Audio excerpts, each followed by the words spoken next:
बोले तुम्हें अमुक रोग है? बोले हाँ। बोले ठीक?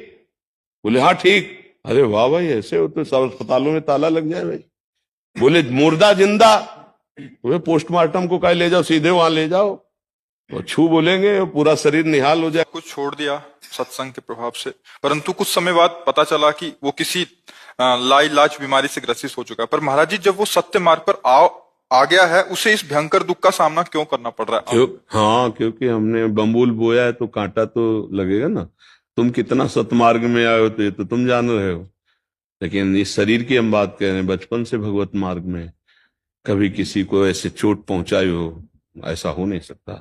13 वर्ष की अवस्था में घर से बगे थे, आज जो भी शरीर की अवस्था है ऐसे ही चले हैं। दोनों किडनी फेल है ना। ये नई खेती, उसका प्रभाव, हम दुखी नहीं हैं, हम रोगी नहीं हैं, हम परास्त नहीं हैं। किसी को विश्वास नहीं होता कि ऐसी दिनचर्या वाला आदमी किडनी फेलियर हो सकता है, विश्वास नहीं होता। वास्तविक बात सत्य है कि मेरी किडनी नहीं खराब है, इस शरीर की खराब है। अगर मैं स्वीकार कर लूं तो अभी तुम्हें पता चल जाएगा किडनी खराब है। भगवत चरणारविंद का आश्रय, भगवान नाम का बल, ये सब ठीक कर देता है। आपको चिंता नहीं करनी।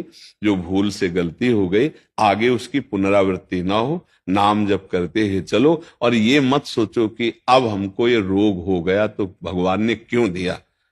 आपने तो गलती इस जन्म की देखी है। अभी एक दिन एक प्रश्न कर रहे थे कि बिना किसी अपराध के मुझे दंड क्यों दिया गया। हमने कहा भाई ईमानदारी की बात मान लीजिए, हमारी सरकार में कभी ऐसा नहीं है। जो आध्यात्मिक भागवतिक निर्णय है उसमें कभी ऐसा नहीं।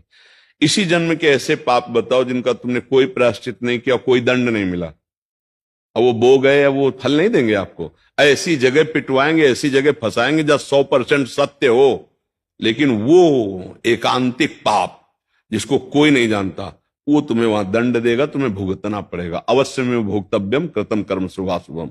बाल ब्रह्मचारी, जिंदगी में कभी भी अधर्म और असत्य और पाप आचरण न करने वाला महावैष्णव भीष्म जी महाराज 6 महीना बाणों की सैया पर, पूर्व कर्म भोग, अवश्य में भोक्तव्यम।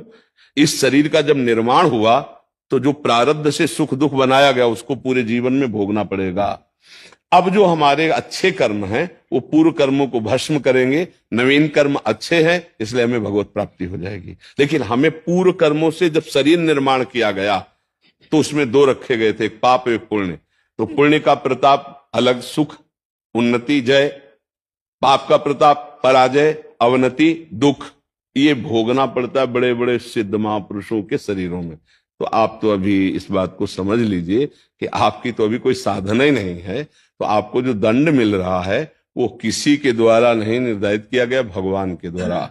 अवश्य में, गीता में अवश्य में भोक्तव्यम कृतम कर्म शुभाशुभम। जो शरीर शुभ अशुभ से रच गया है, वो जो गोदाम है वो तो शरणागत हो, भजन करोगे तो भस्म हो जाएगा। जो आगे हैं अब सावधानी से चल रहे हो इसलिए गंदे काम होंगे। अगर भूल चूक से हो जाते हैं तो तत्काल उसका दंड मिलेगा, हृदय जलेगा, बहुत परेशानी महसूस होगी, उसी में भस्म हो जाएगा। लेकिन जो शरीर रचना में हुई कि भाई 80 साल जीना है, 5 साल की अवस्था में ये दंड, 18 में ये, 22 में वो मिलेगा। ये अब हमारी नई फसल है, नई खेती। हमें बहुत विवेक पूर्वक चलना है, घबराना नहीं कि भक्ति में चल रहे हैं तो अब कष्ट ज्यादा बढ़ रहे हैं। नहीं, 1 इंच भी कष्ट ज्यादा नहीं मिलेगा। जो हमें परिणाम भोगने वो भोगने ही हैं। नहीं तो देखो बड़े बड़े संतों के, किसी के कैंसर, किसी के रामकृष्ण परमहंस जी के गले में कैंसर, और भगवत प्राप्त महात्मा बड़े बड़े महापुरुषों के। तो ऐसा क्यों फिर होता? उनकी भक्ति में कोई कमी होती है क्या? नहीं। तो ये हमें ध्यान रखना है कि हमको शारीरिक दंड भोगने पड़ेंगे, मानव देह है, बड़े बड़ों को भोगना पड़ा। आप इतना समझो, भगवान राम जी के पिता का सौभाग्य प्राप्त हुआ दशरथ जी को, हुआ ना। इसके बाद दशरथ जी के द्वारा एक अपराध बन गया था श्रवण कुमार का, अचानक में वो। तो आप देखो वो पुत्र के वियोग में उनके माता पिता पधारे ना, तो महाराज भगवान पुत्र बने लेकिन उसको मिटारा नहीं। दशरथ जी को वैसे ही तड़प कर प्राण त्यागने का श्राप हुआ था, वैसे ही तड़प कर प्राण त्यागे। तो भाई आप इतना इशारे से समझ लीजिए कि कर्म का जो दंड है निर्धारित जो हो चुका है वो तो भोगना पड़ेगा, और जो हमारे कर्म जमा है वो भस्म हो जाएंगे। महाराज जी, मैं कहना चाह रहा हूँ, जैसे पूर्व कर्म से जो हमें कष्ट प्राप्त हो रहा है, जो परेशानी हो रही है, तो उसके लिए कुछ पश्चाताप का मार्ग। नहीं, वो इसका ये एक ही पश्चाताप के नाम जब करते हुए उसके ऊपर उठो, उसे भोगना पड़ेगा। जो प्रारब्ध छूट चुका है, इस शरीर में आ चुका है, वो हमको भोगना पड़ेगा। नहीं, अगर ऐसा होता ना तो संत महात्मा 1 मिनट में छू छा करते, सब हो जाता। जैसे लोग नहीं कहते कि ऐसा कर दो, इनका ये रोग ठीक कर दो, उनका ठीक कर दो। भैया, आज तक हमने ऐसे किसी ब्रह्म ऋषि को नहीं देखा है। नहीं, छू ऐसे किया, वैसे हो गया। कितना वो भजन करते हैं छू करने वाले, पता नहीं। नौटंकी नाटक कर्मों के नाश के लिए नहीं है, वो बहुत ही मतलब विचित्र खेल है। बोले तुम्हें अमुक रोग है? बोले हाँ। बोले ठीक? बोले हाँ ठीक। अरे वाह भाई, ऐसे हो तो सब अस्पतालों में ताला लग जाए भाई। बोले मुर्दा जिंदा? तुम्हें पोस्टमार्टम को कहीं ले जाओ, सीधे वहां ले जाओ। और छू बोलेंगे पूरा शरीर निहाल हो जाएगा। ऐसा तो हमें कई शास्त्रों में नहीं मिला। औषधियां हैं, रोग है, उनका निवारण धीरे धीरे ऐसे आयुर्वेद है, होम्योपैथिक है, एलोपैथिक है। हाँ, ऋषि मुनि अध्यात्म के द्वारा भवरोग का निवारण करते हैं। कभी कोई अपनी तपस्या का प्रयोग किसी ऐसे विशिष्ट के लिए, कभी कोई एक दो के लिए कर दिया, वो भी गुप्त रूप से, तो उनको भी उसका पाप लेकर भोगना है। उसका दूर किया, उसका पाप लेके भोग। ऐसा नहीं छू, ऐसा नहीं है। नहीं तो भगवान छू करके श्रवण कुमार के पिता का श्राप नष्ट कर देते। भगवान सर्व सामर्थ्यशाली। पक्का मतलब विधान को समझने की चेष्टा की जाए, इसलिए भक्ति पुष्ट हो जाएगी अगर विधान समझ जाओगे, नहीं तो आपकी अश्रद्धा हो जाएगी। अगर आपका चिंतन प्रभु में लग जाए तो प्रभु शरीर रोगी होते हुए भी कोई फर्क नहीं पड़ता। लग गया महाराज जी, है? लग गया। तो फिर अब शिकायत मत करो कि कोई रोग है, कोई कर। राधा, ये जाएगा, तुम नहीं हो, ये जाएगा। और आपने मेरा जीवन बदल दिया महाराज। हाँ, नहीं, अभी तो क्या है, अभी थोड़ा और आगे बढ़ो, ऐसी ऊंचाई पे आओगे कि नाच पड़ोगे, रो पड़ोगे कि प्रभु आप बड़े कृपालु प्रभु, कि हमको संत समागम मिला। जब द्रवहि दीन दयालु राघो तो साधु संगति पाइए। सच्ची बता रहे हैं आपसे, हर समय ऐसा उत्साह, ऐसा बल बना रहता है केवल प्रभु के उससे। भगवान के माता पिता कंस कारागार में है, कितनी बड़ी अव्यवस्था है आप सोचो। गर्भवती मां देवकी, पिता, और अवतार किनका हो रहा है? सर्वलोक महेश्वर भगवान का। अब विचार करके देखो, भगवान वहीं उसी समय कंस को नष्ट कर देते, जो चतुर्भुज नारायण रूप। नहीं, समय लीला, हमें जाओ छुपा दो जाके।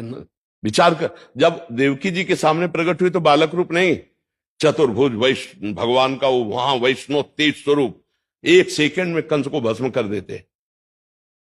लीला करने चुरा के रात्रि में भगवान को वहां छोड़ के आते हैं। फिर वो आते हैं 11 वर्ष की अवस्था के बाद, वो बाल खींच करके उसको परम धाम प्रदान। भगवान की हम जो लीलाएं गाते हैं उनका रहस्य समझो।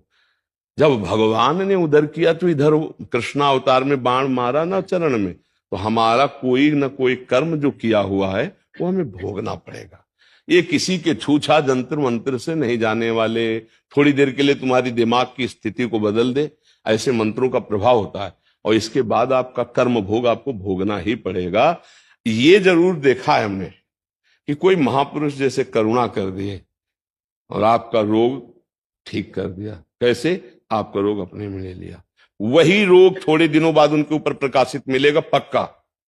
ये देखा है, 1 2 4 घटनाएं ऐसी, पर ऐसा हमने आज तक नहीं देखा है छू और ये जंतुर बांध लो खत्म, ऐसा तो हमने नहीं देखा। इसलिए कह रहे नाटकबाजी में ना फंस के राधा राधा राधा ईमानदारी से चलो, अपने कर्मों का दुख सुख जो आवे उसको शांति से भोगते हुए अपनी जीवन यात्रा पूरी करो।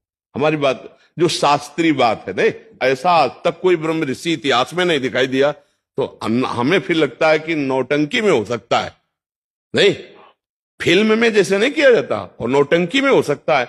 सत्य में अगर ऐसा होता तो बड़े बड़े सिद्धों से हम मिले हैं जो गंगा किनारे ज्ञान के और प्रेम के ब्रज में, तो हमें तो आज तक ऐसा बड़े बड़े सिद्धों, ऐसे ऐसे महापुरुष जिनका लीला में प्रवेश है ना, बड़े कष्ट में जीवन में पीठ पड़े पड़े सड़ गई, त्वचा सड़ गई, और जिह्वा से नाम चल रहा, छुओ तो मशीन जैसा मंत्र यहां चलने लगे, बड़ी दिव्यता है। लेकिन शरीर का भोग हमने देखा उनको भोगना पड़ता है, बड़े बड़े सिद्धों। इसलिए भाई इस भ्रम में तो रहो मत। को ना काहू के सुख दुख कर दाता, निज कृत कर्मो भोग सुन भ्राता। अपने कर्मों का भोग भोगना पड़ेगा। इसलिए अब लो नशानी अब ना नशे हो।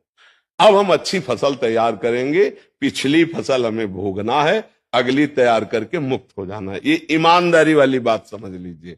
सही होना है अपने बल से। राधा राधा राधा ऐसे ऊंचाई में पहुंचो कि तुम्हें शारीरिक कष्ट ना पड़े। जो शारीरिक हो रहा है होगा, वो तुम्हें व्यथा ना पहुंचा पाए। सत्य के मार्ग को जानना, चलना और पाना ये बहुत कठिन हो रहा है। आज का जो समय हो रहा है ना, ये तो हम धन्य भाग मनाते हैं कि आप बैठ के सुनने आए हो। नहीं नहीं, आज इस सत्य मार्ग को लोग अवहेलना कर रहे हैं। सिर्फ हम नाटकबाजी को पसंद करते हैं। भगवान ने सिद्धांत बनाया, जैसे प्रधानमंत्री, राष्ट्रपति सब हमारे देश के है ना, पर हमारा एक भारतीय संविधान है, कानून है, और वो उन्हीं के द्वारा किस बनाया हुआ है, उन्हीं पदों के द्वारा सब निर्धारित किया हुआ है। अगर वो उसके कानून के विरुद्ध गलती करेंगे तो उनको भी जेल जाना पड़ेगा, चाहे 10 मिनट के लिए जाना पड़े, स्वीकार करना पड़ेगा ना। तो भगवान ने जो संविधान बनाए हैं, अगर वो भी लीला में उसमें त्रुटि हो गई तो फिर वो दिखाएंगे वो कि उसका विधान हमने स्वीकार किया है। तो हम लोग तो जीव हैं, बिल्कुल सत्य मार्ग में चलिए, डरिए मत। न रोग, न कोई बाण, न कोई धनुष, न कोई तीर, न गोली। नैनम छिन्दन्ति शस्त्राणि नैनम धाति पावका, न चैनम क्लेदन्त्यापो न शोष्यति मारुता। ये मेरा स्वरूप है और ये देह नष्ट होगा। कितनों को आग में फूंका जाता है, देखते हो आप, तो तुम्हारा शरीर नहीं फूकेगा क्या? और उसका समय है, आज नहीं तो कल जाएगा। इसके लिए चिंता मत करो। राधा राधा राधा, इसीलिए कह रहे इतने अध्यात्म की ऊंचाई पर चढ़ जाओ कि मृत्यु का भय खत्म हो जाए। नाम जप के द्वारा सब हो जाता है। नाम जप करो, भगवद आश्रित रहो, और जीवन को सदैव ये बात में डरते हुए चलाओ कि कोई पाप न बन जाए। ए भाई, पाप का बड़ा कष्ट भोगना पड़ता है।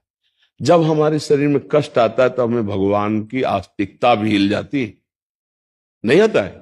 तो इसलिए ये हिलने न पावे तो इस जन्म में भगवत प्राप्ति कर ले, सब दुखों से छूट जाएंगे। कोई संशय आपको? हाँ जी।